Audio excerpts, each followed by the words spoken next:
she said, you still can't. Right on your mouth. You gotta practice with kissing. Okay, like she said, the Parkers are well represented today. I have my sister Joyce and her husband Galin. I have, and I'll just introduce the whole gang because there's some here and some not here. So I want to make sure I mention all of the ones that are not here also. So after Joyce is Linda. She passed away in 2010, and this would have been a dream of hers. We had Joyce, and then we had Linda, then we had Mac, who's in heaven with the Lord. Then we have, after Linda, we have also Mac, and then we have also Tim, Gordon, and Kent, and recently we have Gordon. But Karen's, my sister-in-laws are here. This is Patsy, she's Preston's wife. Karen was Kent's wife, Karen is his wife. And then we have Ann and Dennis, Sue, and Bobby. So we have 1, 2, 3, 4, 5, 6, 7, 8 of us here today besides me. And of course, I'm talking about sisters and sister-in-laws. So anyway, we have all of those here today representing all of us. So today we're here to celebrate the memory of my mom and my dad, Atlas Parker and Lola Tart Parker, naming the 137 acres Parker Ridge Park on Pea Ridge Road. We sold this land to Chatham County Park and Recreation in 2011. There were 234 pages on the computer. If you want to read the history and what's going on with that, just look on there. It'll take you a while to do it. I read most of them.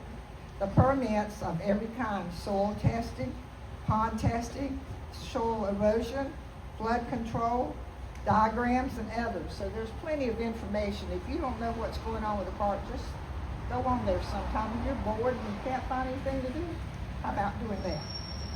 So I understand that the Chatham County Parks and Recreation from the North Carolina Parks and Recreation received a $500,000 grant to help build this park. So that is a big plus for all of us and for them. So I'm going to start with the history of my family. In 1938, my mom and dad married to begin their lives together. Now this is funny. My dad said, I heard from my mother that he wanted someone to keep his feet warm. And there's some other stories, but that was my favorite. So there was 5 girls and 5 boys. Each came from a large family. My dad was from one of 9, and my mother was one of 14, but 9 of them lived.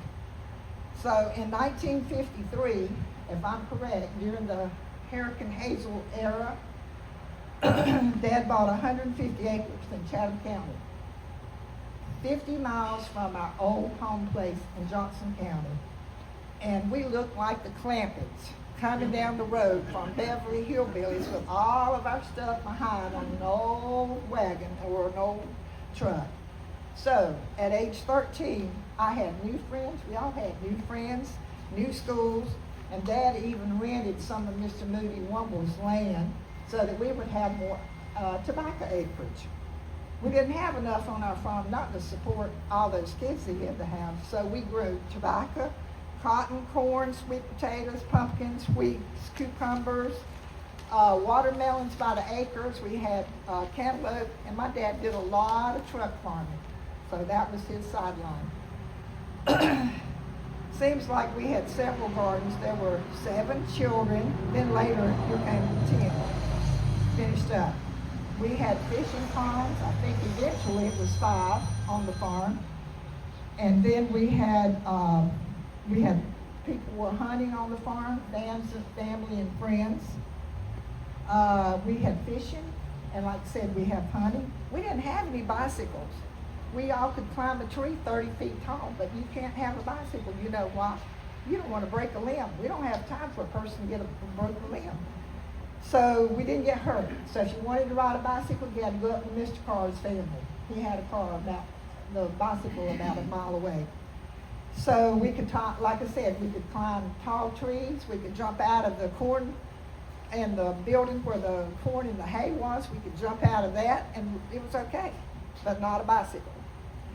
So my mother not only went to the field with us, and she would go with us, and they'd stop about an hour before to go cook lunch. So as it turned out, she'd made 120 biscuits a day. So that's only like 10 biscuits a day you were allowed to eat. And we had plenty of food. We had chickens, we had pigs. The only staples we bought was sugar and coffee. So my dad and mom did not have a high school education. They had to stop to help their families raise their farms in the land.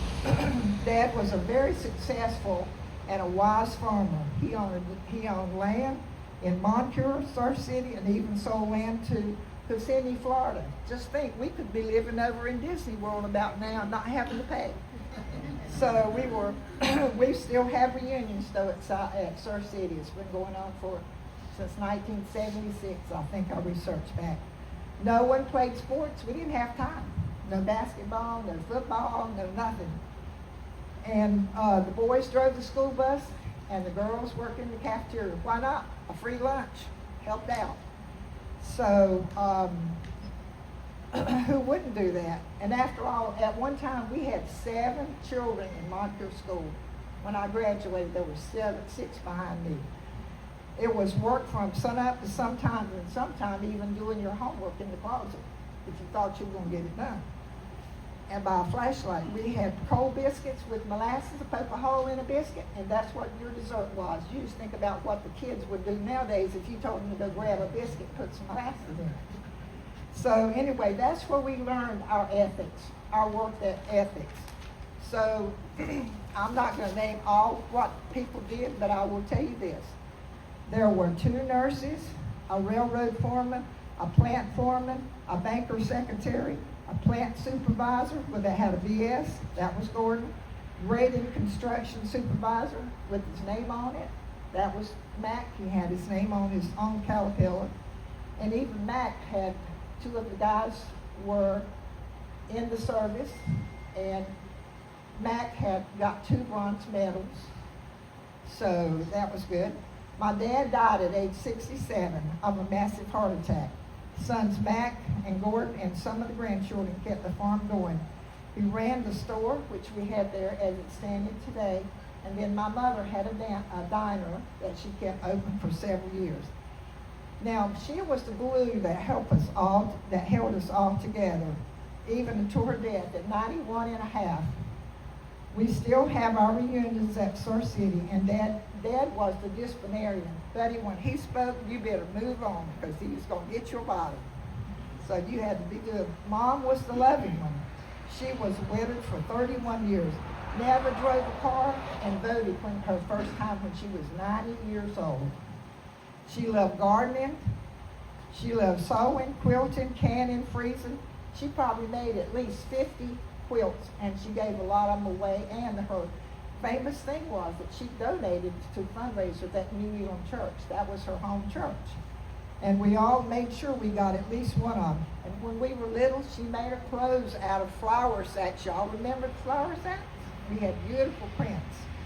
So today, Linda, Preston, Mac, Tim, Kent, and recently Gordon, even though you are not here today on this earth, you would be very proud at this event at the groundbreaking on the Park and Ridge Park. Would it not be nice to hear the children playing and people having fun at a picnic, and because of the Parker Ridge Farm and because of the park? Thank you for all your time and tireless effort to make this happen today. We appreciate you, the Parks and Recreation Department.